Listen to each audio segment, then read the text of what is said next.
Avez-vous déjà remarqué que certaines choses que vous faites chaque jour, des choses qui vous semblent tout à fait normales, pourraient en réalité être la façon dont votre corps a appris à gérer un traumatisme du passé?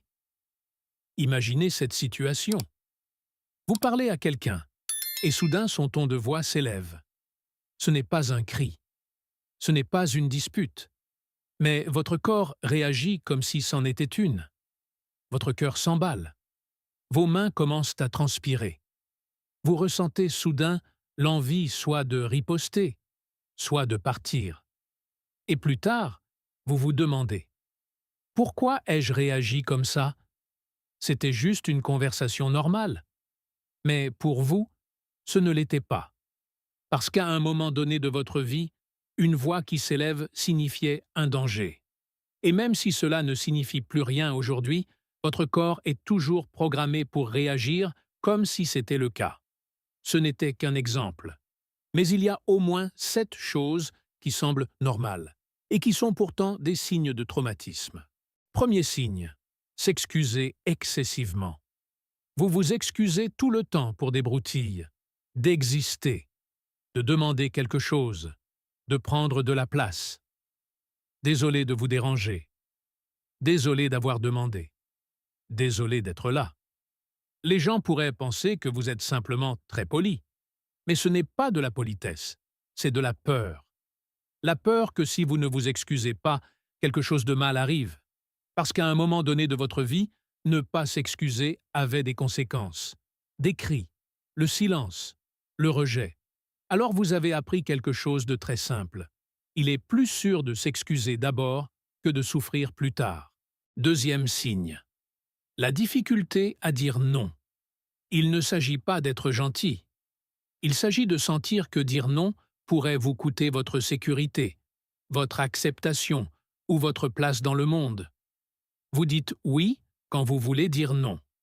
Vous acceptez des choses dont vous ne voulez pas. Vous restez dans des situations qui vous blessent, parce que par le passé, dire non signifiait l'abandon. Cela signifiait le rejet. Cela signifiait la punition. Alors vous avez appris que votre survie dépend du fait de plaire aux autres.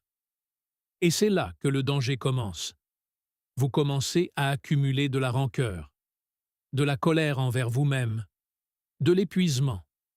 Parce que vivre votre vie en disant oui à tout n'est pas vraiment vivre, c'est survivre. Troisième signe, l'hypervigilance. Vous entrez dans un endroit et savez immédiatement où se trouve chaque sortie.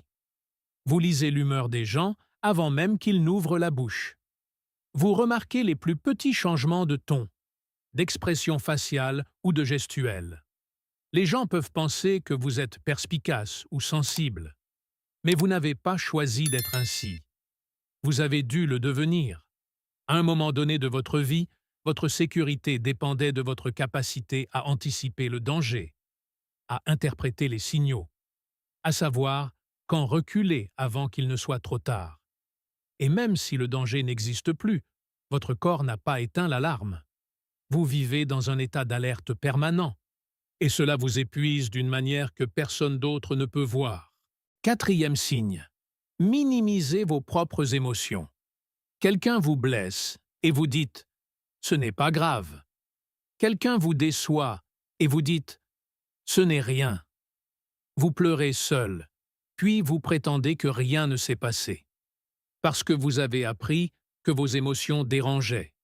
Vous avez appris que pleurer était une faiblesse, que se plaindre était une exagération. Alors vous avez ravalé vos sentiments, et vous avez continué à les ravaler jusqu'à ce que cela devienne automatique. Mais voici la partie délicate. Quand vous minimisez vos émotions, vous apprenez aux autres à les minimiser aussi. Et alors, vous vous retrouvez piégé dans un cycle où personne ne vous prend au sérieux. Pas même vous-même. Cinquième signe, vous ne parvenez pas à accepter de l'aide. Quelqu'un vous propose de l'aide et vous refusez. Quelqu'un insiste et vous vous sentez mal à l'aise. Parce qu'au fond de vous, vous avez appris que dépendre de quelqu'un est dangereux.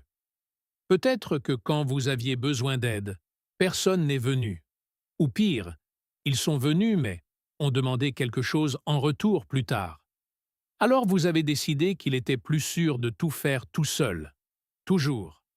Et le pire, c'est que vous vivez épuisé, portant un poids que vous n'étiez jamais censé porter seul.